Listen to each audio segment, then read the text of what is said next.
طور پر منایا جاتا ہے۔ یہ دن ہر سال ہمیں یہ جھنجھوڑ کر یہ احساس دلاتا ہے کہ ہماری شہرت ہم سے زبردستی کاٹ لی گئی ہے۔ وہ جنت نظیر وادی کشمیر جو کبھی علم و ادب حسن و عمل کی علامت تھی، آج سستیوں اور گلہ بارودوں کے دھماکوں سے گونج رہی ہے۔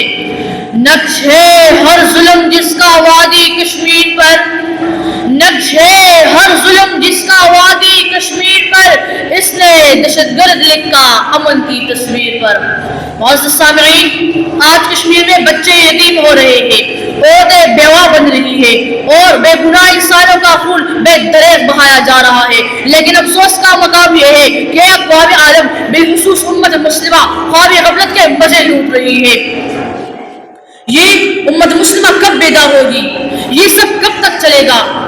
رسول اکرم صلی اللہ علیہ وسلم ایک جسم کی مانند ہے، جسم کے ایک حصے کو تکلیف ہو تو سارا جسم بے چین ہوتا ہے۔